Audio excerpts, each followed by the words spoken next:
right, everyone, this is Deals A to Z. I'm Yoshi Shiraki with my co-host, Jeff Brailio, or he's the host, and I'm the co-host, however you want to put it. And our special guest is Jonathan Raleigh. He's got seller finance transaction that we're going to be talking about today on Deals A to Z. So on that note, if we can dive into this, Jonathan, do you mind sharing with us how you found this particular deal? Yeah, so most of my deals are found through direct mail. We just send out letters. So it's they're called yellow letters. You guys probably heard of them. Yep. So that's usually what we do, and that's where most of our deals come from. We also occasionally will find them from just cold calling for sale by owners. Okay. That's getting a for sale by owner to do owner financing that's a trick and a half. So, but I haven't done it yet, but I've seen it done. So, and you do all your own marketing. Yeah. Oh, nice. So have you ever picked up a deal from a wholesaler? Not yet. I'm on a lot of buyers lists. I don't know how I got on half of them, but I'm not complaining. So, I've seen a few there. I like terms. Every deal I've bought so far has been on some sort of owner financing. And most wholesalers, that's not the case. So they're usually looking for cash. I mean, if the money is there, then whatever. I mean, I'll pick. I'm not against buying it, but I definitely prefer terms. It's a lot more flexibility, a lot more security. Yeah, and a lot of wholesalers actually, they focus so much on wholesaling, which is finding and negotiating a deal. They're not I find, skilled in other areas of real estate investing, like seller finance. Mm-hmm. So I'm not even sure most wholesalers would be able to negotiate the terms of a seller finance deal. That's just not their forte, because you'd have to be a really good wholesaler and understand those numbers and understand seller finance transactions in one. And you don't find that very often.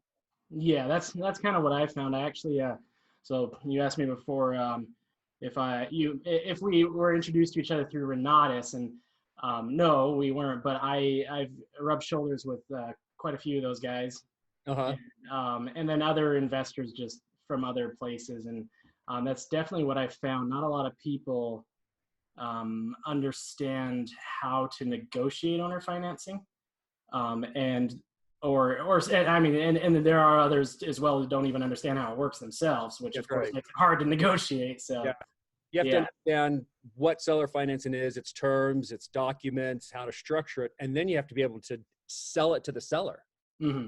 Exactly. Since you do that yourself, give us some of your tips or advice in when you're talking with sellers, how you bring up the idea of seller financing and how you kind of convince them that this might be good for them.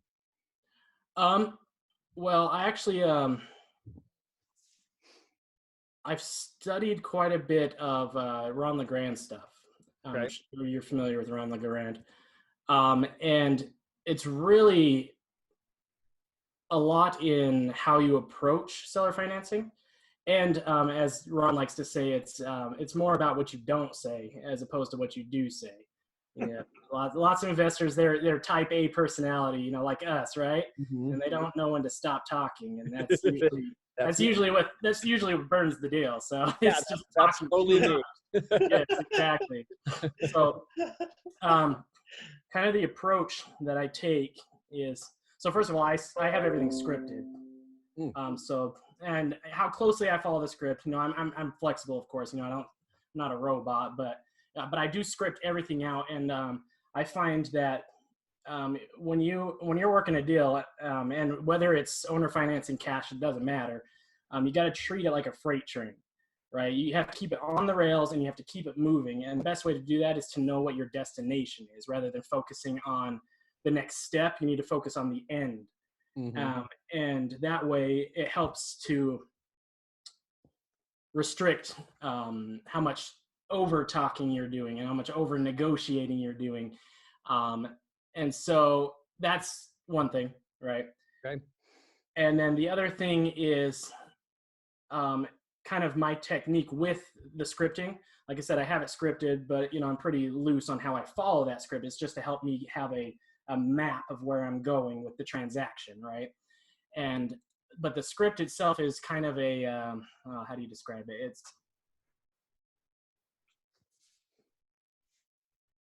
I approach it as in, this is normal. This is every day. This is what we do, right?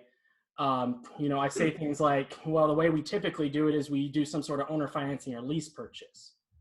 Does that sound good to you, right? Yeah. And usually my deals, when I'm negotiating a deal, it's actually very systematic. So I send out letters, I get calls, okay? Those calls come into an answering service because, well, if anybody's ever answered those calls, you'll know you don't want to answer those calls. That's a lot of work and it's not fun. So they go to an answering service, and then the answering service is just very basic. Do you have a house to sell? What's the address? What's your name? What's your number? That's about it, right? And then those ones I call back, and I typically will do 2 phone calls with them. First call is what I call the opening call. I call them up, and I basically just go over the basics. What is the house like? What kind of condition, bedrooms, baths, square footage, why do you want to sell? How much do you want for it? Things like that, right? And then I always open up the door to owner financing right there on the first call. And by asking what I just said before, I'll go over it and I'll say something like, well, it sounds like it could be, something I'm interested in. The way we typically do is we do some sort of owner financing or lease purchase. Does that sound good to you? Yes, no, whatever, they'll answer, and then I just move on. That's it. I don't touch it again. And then so, because at that point, no to the seller financing, do you not bring that up again? No, I will. Yeah. So, and sorry to bother you or interrupt, Jonathan. Yeah. How many of them go, what does that even mean? All of them, almost. Okay. So I usually get 3 responses. One is sure. And those ones usually just say sure because I said, does that sound good? And they go, sure. They have no idea what I just said. Yeah. It's not yes. Yeah. Sure. Even if they say yes, they still don't know what I said. So, yeah. The second answer is, what is that? Mm-hmm. And then the third answer is no. Got it. And I get no about as often as I get yes, and half the time they don't know what I'm talking about either way. So, right. Some people's default is if they don't know it, they say no, and some is yes. So, yeah. And then if they ask what it is, I just, like Ron teaches, just say as little as you need to and then shut up. Mm-hmm. And, I usually just explain it well, especially at this point, because what I was about to say is the opening call, it's important that you don't go into too many details because I just found out what their asking price is. I found out the details about the house. I haven't even looked at comps in the area. Just from experience, I might know kind of what it's worth, but I don't know yet. Right. Yeah. I have no idea how I want to structure this deal. On top of that, I need to know their mortgage information if I want to try and push for subject to, things like that. Right. So I just very simply explain it. Well, typically we work with people who would like to make a little bit more money selling their house, but they're willing to give us a little bit of time to pay them off. Does that sound good? Right. And, most of the time it's right there. Yes, no. Right. Right. And I like to tell people when I'm explaining this, when you're pushing these, you want to know. You're trying to get a no, right? Yeah. I mean, really, you want a yes, but you're trying to get a no because if you don't get a no or a yes right there, then you're going to be on the phone with them 100 times, right? And just to find out that it's not going to work, right? Right. So it's just a huge waste of time. And I had tried to train some acquisitionists, and that's what I would teach them because they'd spend forever on the phone, just kind of beating around the bush. And I was you just got to ask them right off the bat. Otherwise, you're just wasting everybody's time. Right. So, and then, so we do that, unless it's a dead no, then we move on from there. And I just say, okay, great. I'm going to take a look at this. Looks like something I might be interested in. I'll give you a call back. Right. Then, and then remember it's freight train, right? So when I say I'm going to give them a call back, it's going to be probably the next day. I don't usually do it the same day because I don't want to make them feel like I'm desperate, but usually the next day, when it's still fresh on their mind. And then I look at it and just look at the deal, determine, what I'm willing to pay for it, how I want to structure it. Like I said, I always go for terms on everything I buy. That's the first approach I take. After that, if it's a possibility of a cash deal, then we look at that. But most of the calls that I get from my letters are, they're deals that the numbers wouldn't work for cash. Got it. And a lot of the houses that I buy are that way too. And because being able to buy it under terms creates much more flexibility for the exit, which, you can, if you know how to negotiate terms and how to get a deal on terms, you can buy just about anything and turn a profit. Good. And then the second call, it's basically just the same thing, except for then we just finalize the terms, right? So I say, okay, I took a look at it. It's definitely something I'm interested in. I understand, this is what you were hoping to get, and then my favorite negotiation line is, I understand this is what you were hoping to get for it. What's the least you'd be willing to take? Right. Yeah. And then no matter what they say, it does not matter what that number is. It could be the most amazing number in the world. And then you say, is that the best you could do? And I've made $10,000 with that question alone. Like time and time again, they always drop, always. Because the first number, they think that you're going to come back with something after the first number, and so they're always willing to go lower. So, yeah. Great. Now, the deal that we kind of want to talk about today, you and I have talked about before. Yes. So, set up. How did you structure the purchase of this seller finance deal we're going to spend the next 15, 20 minutes talking about? Was it subject to AITD? So, and we're talking about the one that's the escrow company right? failed making the payment. Yes. Okay. That one was they own that one free and clear. So that one was just straight owner financing. We negotiated 10 years. Didn't that have an underlying mortgage? The one where the escrow company stopped making payments to the underlying mortgage and it got called due? No. That one's a different one. Oh. No. So you've been involved in 3 of my seller finance properties. Yes, I know. One of them was called due. That one's a little less interesting. That's all that really happened. It was just called due. That was Utah Housing Corps. Okay. And then one of them, it was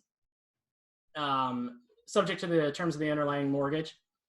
But the original seller decided a couple of years afterwards that that wasn't going to work for her anymore, and so she got a lawyer involved. And yeah, that one was a mess too. But that one we got taken care of. We refinanced that, and we're actually working on that right now, getting ready to flip that, and we're just going to sell it. And then the one that you've been most heavily involved with is the Ogden one.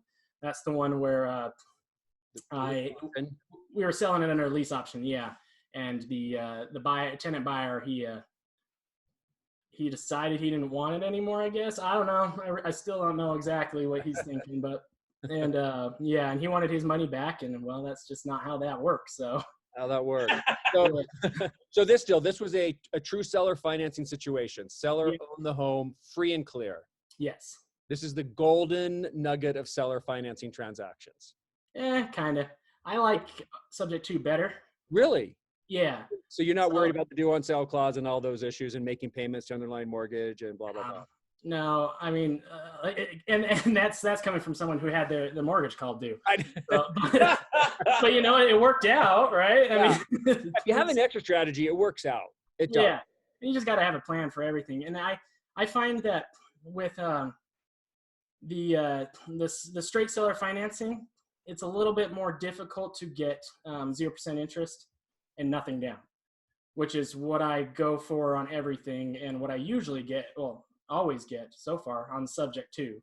Mm-hmm. So I guess your 0% interest is a misnomer because I'm paying their interest, but right. Nothing on top of that. But the owner, straight owner financing, they think to ask about that, and that's actually my real trick in negotiating the straight owner financing, because it is nice because they're usually less skeptical about doing owner financing, but the trick is the interest and the down payment. And I just negotiate that kind of the same way that I negotiate owner financing. I just go in just with right off the bat, we typically don't put anything down. And actually I don't even say that. I just don't say anything. Right. So, purchase price, how long are you willing to give me? Typically, typically we do 30 years. Does that sound good? No, because no one ever gives me 30 years. Then you go to 40. No. So, 30 years, no. If they won't do 30 years, then I'll typically say something like, okay, well, how about we do it, for, we can do 5 years with an automatic renewal if necessary. So, which, is 10 years. So, and then that's it. So I just negotiate price and then, and the payment, how much do they want me to pay per month, right? Because I don't have a mortgage payment to go off of. And that's it. And if they don't say anything about interest or money down, then that's zero as far as I'm concerned. So nobody said a number, and that's zero. Do you start with the payment they want to receive and kind of work backwards, or do you negotiate an interest rate and amortization schedule first? No. No. So, how do you amortize 0% interest?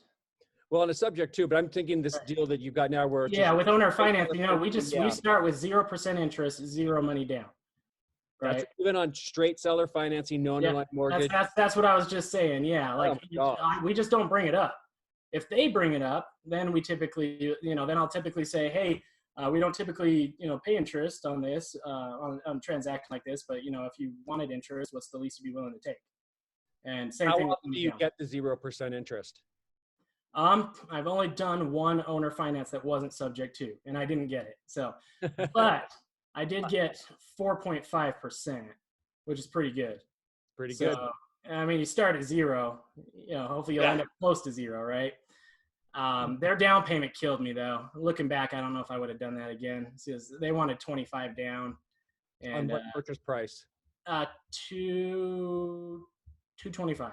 So 10% down. Yeah. So, and that's with the straight owner financing, that's typically what they want, 10% down. And then the interest rate, they actually don't even really think about it until down the road.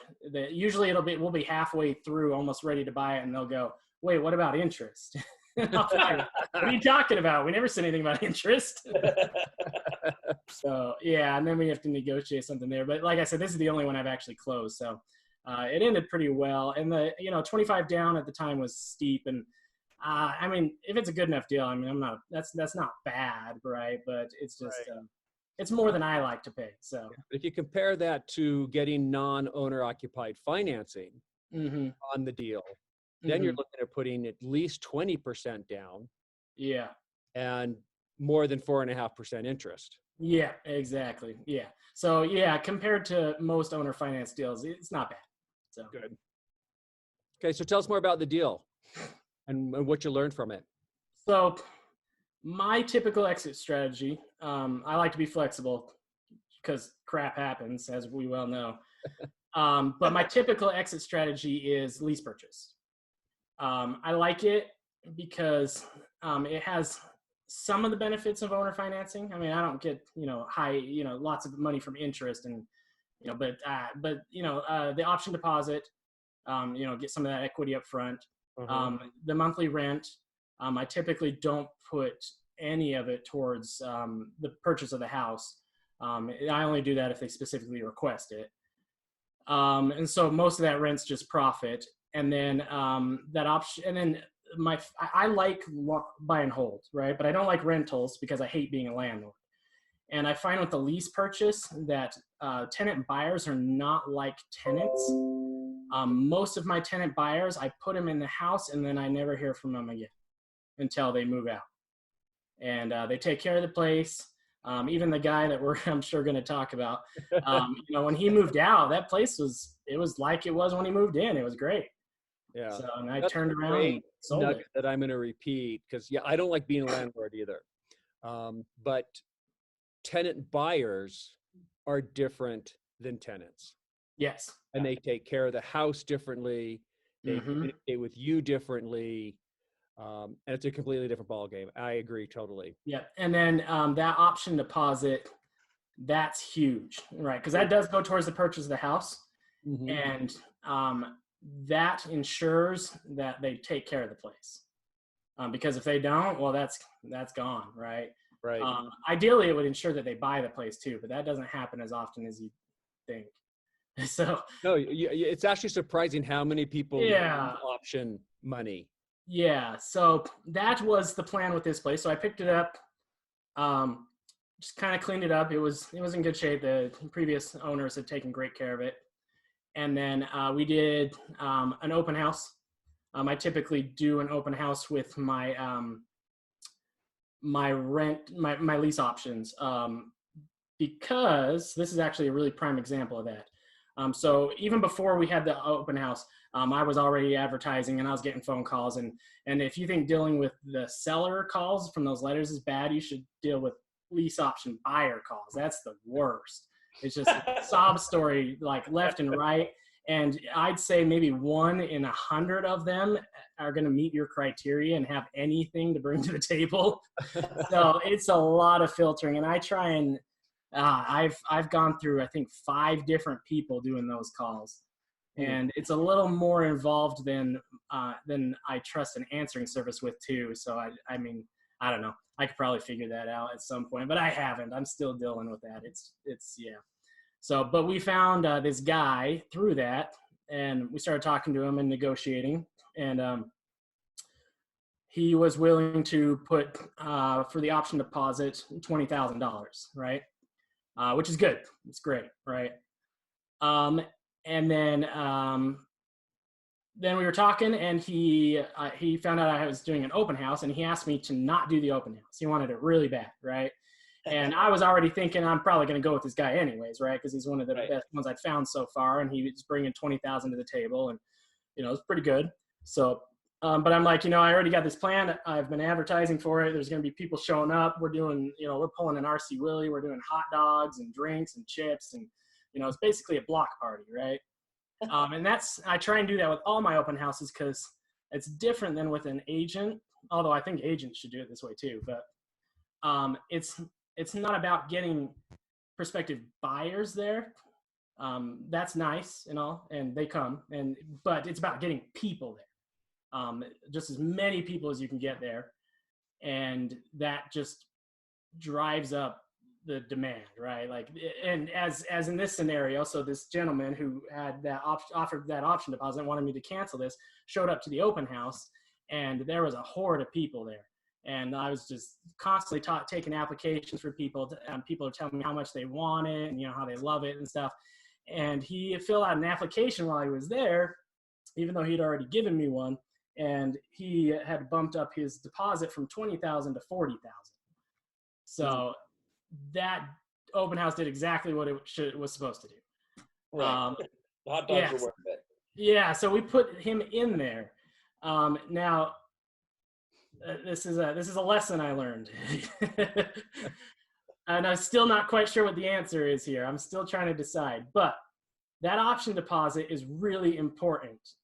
And at the time, 40,000 was the biggest one I'd seen. I might have heard stories, but that's the biggest one I'd seen. And so that's it. I was just like, heck yeah, right? $40,000, let's do it. There might be such thing as too high. So, and there's definitely such thing as too low. I've had other buyers who, $2,000 or whatever, right? And then they're renters, not tenant buyers. And they're not different from renters. They're exactly the same, and it's awful. So, but this gentleman, so he went in, we did the deal, got the paperwork in place. He followed through, and we got the $40,000. And then we gave him a year and a half, 18 months. So I don't go longer than 2 years. I prefer a year. The statistics say that the longer the lease option is, the less likely it is they'll actually exercise it, which is kind of counterintuitive. But so I prefer a year, and I won't go longer than 2. But almost everybody I talk to wants 2 or more. Even though I tell them that, I tell them, a year is best because then you're most likely to exercise it. And there's very few people that are in a situation where they can't buy a house within a year if they're actually working on improving whatever's stopping them, whether it's income or credit or whatever, right? And then, yeah, that's it. I didn't hear from him again until it was time to exercise his option. He was a great tenant, which is that's one of the unfortunate parts of all this. Is he was great. He never bothered me. He took care of things. He always paid on time. It's probably that $40,000 hanging over his head. Yeah. And then it was time to exercise his option. And he actually, he contacted me well in advance, a good, at least a month, maybe even 2. I don't remember, but well enough in advance. And we talked about it, and I was like, okay, great, awesome, I'm excited for you. What have you been talking to lenders? Make sure you're qualified. He's like, oh, I haven't talked to anybody yet, right? That's the first thing that I realized that we probably had a problem here. So I was like, okay, well, here's a couple lenders I work with. You go talk to them. Feel free to go look and try get other opinions as well. But these guys are pretty good. And then once you've got the ad, we'll do a purchase agreement, and then we'll open title and we'll get it taken care of. And then he's like, great. And then a month later, he comes back and come to find out he still doesn't qualify. Not sure why. He said it had to do with a Comcast bill, but I find it hard to believe that one Comcast bill was what was stopping him from buying a house. So, and then, so I like people buying my houses, right? So, I cash out in the end. It's a nice payday. It makes a lot of money if you turn over those lease tenant buyers, but, I feel bad. I mean, frankly, right? I mean, I don't like taking people's money and them not getting anything. Right. So, I'm all for them buying it. And so I usually do whatever I reasonably can to make sure that happens. So, I offered him a renewal of the option. I offered him a renewal of the lease. Verbally, when we were talking, when we met together, talk about how he didn't qualify, he's like, great, awesome. So I went home, I typed them up, sent it to him, and I never got them back. So he was paying rent though. So I didn't touch it. I was like, whatever, right? He's paying rent. And honestly, if he had come to me 3 years later and said, hey, I want to buy the house, I would have been like, great, let's figure it out. And, that money that you've given me, we'll put that towards the purchase of the house. That's what it was for, right? But that's not what happened. So what happened is he started reaching out to me, telling me that I was asking too much for the house. And, obviously time for negotiations passed and it's too late now. And I wasn't. But apparently he was trying to sell the house. And he was being told that it was overpriced. And I'm guessing that he was calling up, some signs, from our nice wholesalers who, wanted to come in and pay a lot less than it was worth. And, that's, I think I still don't know for sure, but I'm pretty sure that's who he was talking to. And they were telling him it's not worth that. And he even made me panic a little bit. And I was like, oh crap, did it drop in value? And I went and looked, nah, it didn't. It had gone up in value. This was before all the COVID stuff, and, the market was just on fire, and he was still getting a steal. And so then, we talked about that a bit, and, and then he just kind of went silent again. And then I started getting, and then I got hit up by a real estate agent that said she was working with him, got him qualified to buy it, and I'm like, great, awesome, but he needs to sign this new option. And the new option had an increase in price on the house to coincide with the market increase.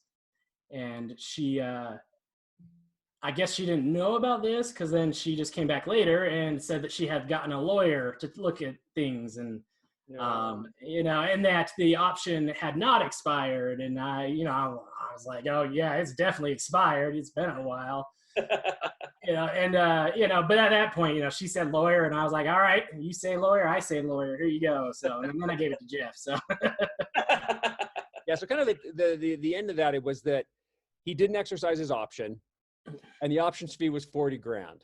So he stood to lose $40,000. And you were talking earlier, and this is kind of the point I want to bring out is, yep. How much do you collect in that option fee? There's too little, there's too much. If it's too little, you really don't have tenant buyers, you just have tenants. if it's too high, and for some reason, if they don't exercise that option, the likelihood of them lawyering up is going up dramatically because there's a lot at stake. So getting a lawyer could actually potentially get them some money back in a negotiated settlement. Yeah. And they know that. They know they don't deserve it back, but they know that if you have to expend legal fees, they can expend a few legal fees, they might get 10,000 of it back, which is better than nothing. And so and I hear this a lot from people who push lease options. I love lease options and stuff. But they kind of say, oh yeah, you can get that 40 grand down or 30 grand down. And most of them don't exercise the option and just do it again and again and again. And that, I like your perspective in that you don't like to take the money and take their house away. I think that's a real risky way to do it. I mean, whether it's legal or not, it's just sleazy. Like if that's your intention, that's awful, right? I mean, if it's so difficult, if it doesn't work out and you get money from it, then that's business, right? But if that's your business plan, then that's just awful. Yeah. And that's my opinion. Maybe people disagree, but I don't think it's right. Yeah. So I agree with you because the lawsuits are never fun. Yeah. And, and 40,000 probably was more than I needed, especially for that deal. Right. I was blinded by the zeros. And that was definitely a newbie mistake on my part. And to answer your question, I still am not entirely sure how much is too much. Yeah. I'm guessing that it is not, like most things in real estate. It's not. There's no rule. It's the house, the buyer, the situation, the market. Yeah, there's a lot of things that factor in there, and you really just gotta. Every deal is different. You just gotta fill it out and kind of decide what level of risk you're comfortable with in that particular situation. And that's really what it is. It's a level of risk. So, because I mean, you get that option deposit that gives you a lot of guarantee, a lot of risk mitigation. But then, like you said, and as we are finding right now, the higher that is, the more likely it is that they're going to, get some. Yeah. Well, yeah, be a problem. Exactly. Right. And, I might not give it back to them, but, it's a good thing I like you so much, Jeff, because I'm willing to put some money in your pocket, I guess. So. And I'm happy to take it. No, I'm happy to. Yeah. So is this still ongoing as we speak? Yeah. So he was evicted. Yeah. He eventually, especially when he started lawyering up, at that point, I talked to Jeff and we both agreed that, at this point we can't keep him there. Because it's just, even if this particular lawyer doesn't do anything or go anywhere with it, it's just a matter of time before he finds somebody else or finds some other way to make my life miserable. Yeah. And up until that point, I had been fully willing to work with him to buy the house. Even past that point, in my final eviction notice, I included in there, hey, if you want to buy the house, send me an offer. I will put your money towards it, but you can't stay anymore. You got to either buy it or leave, right? Yeah. And you were successful in evicting him. Yeah, eventually. Yeah, he held on, and we had to go to court. We had to appear before the judge, but we finally got him out. And then, a little bit later, I got some information that he was pursuing further legal action, and that's ongoing. From a structure standpoint, here's an interesting comment. A lot of people like contracts for deed. And they claim that you can evict under the contract for deed. You actually can't evict under a contract for deed. I have successfully stopped a dozen or more just in the last few years, evictions under contracts for deed. But under the correct lease option, you can evict. Even with a $40,000 option fee at stake, yep, we're able to evict him out of the house through an eviction court. Whereas if in a contract for deed, you have to go to a district court. You can't go to an eviction attorney because you can't evict under a contract for deed. Which is one of the reasons I much prefer the lease option route over contracts for deeds. Yeah, it's definitely less risk for myself, hands down. Yeah, easily. Much less for you as a seller, landlord situation. Perfect. So you bought the house, seller finance terms.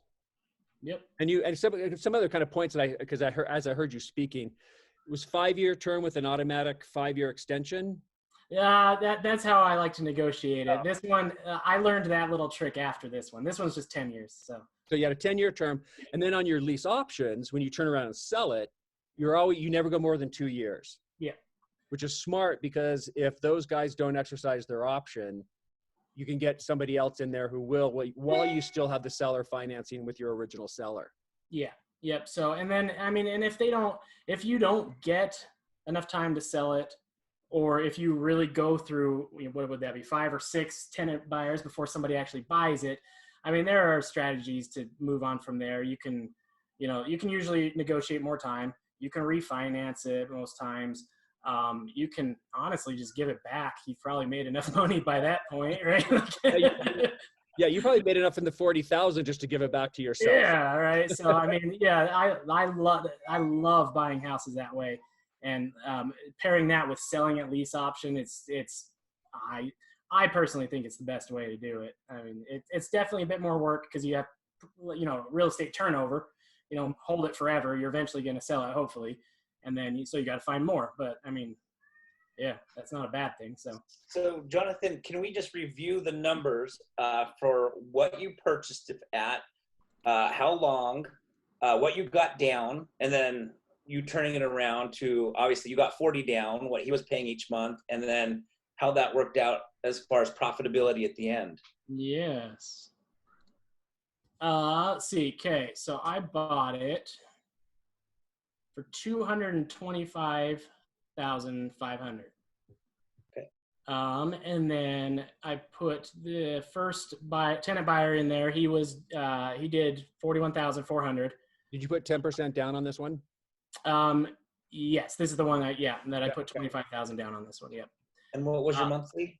My monthly to them was 1,000. About 1,000. Yeah. Okay. So, and then my first tenant buyer, he dangled a lot of greens in my face and got me to supplement his rent. So he was actually only paying like $900 a month. So Got it. So I wasn't cash flowing on that at that point. Okay. But that was fine with me. $40,000. Yeah, exactly. Yes. You got your 25 back and then some. Yeah. So, and then once his option expired, and then we renegotiated, or so I thought. He didn't put any more down, but we did increase the monthly payment to $1,500 a month. So then I was cash flowing. Got it. And then let's see. So then that went on he was there for about 2 years, I think. Okay. Total. And then we evicted him, and then I put it on the market not too long ago at let's see, we got it under contract at 267. I started at 280, and then but that turned into a lease purchase. So the buyer has not filed taxes for a while, so they couldn't buy right now because of the current lending climate. So Got it. So they gave me $20,000 option deposit. They're paying $2,000 a month. So and cash flowing like crazy. Yeah, so cash flowing like crazy. Yes, definitely. And then they're going to buy it 267 if they buy it. I think this one will actually buy it. And you just put that on the MLS? Yeah, I did actually. Yeah, so I listed it with Devin Hubbard. There's a little plug there for him. No, he's awesome to work with, especially as an investor, because he's also an investor, and so he gets it. And he knows what I'm doing in most cases and knows what I'm trying to do. And he also knows that if somebody says to him, hey, lease purchase, he'll come to me with it. I might not take it, but he knows that I'll at least listen to it. And I know what they're talking about. And that's how we were actually able to get this to work out. Otherwise, this sale wouldn't have worked out, and I'd probably still be on the market.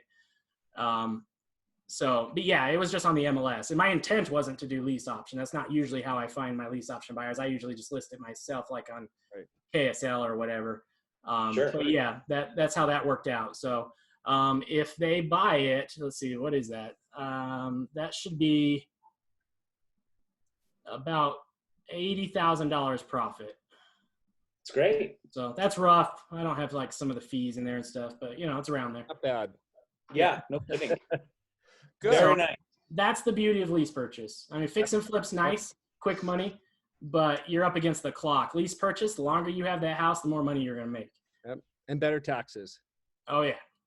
So awesome. Jonathan, thanks for joining us today. We should probably wind this up here. So thanks for sharing your seller finance lease option deal. Great way to make money. I think you did it phenomenally well, even though you had one guy that you might have to end up in a lawsuit with, but hey, yeah, well, we'll get you through it. It happens. You've got the contract on your side, and that's what's most important. You've got the documents on your side, and he's going to have to try and challenge that, and that's just a very tough battle. In fact, I got one more little tidbit and plug here. The best advice I ever got was when I first started, and it came from Ron LeGrand. That's not who I'm plugging though, although he's pretty awesome.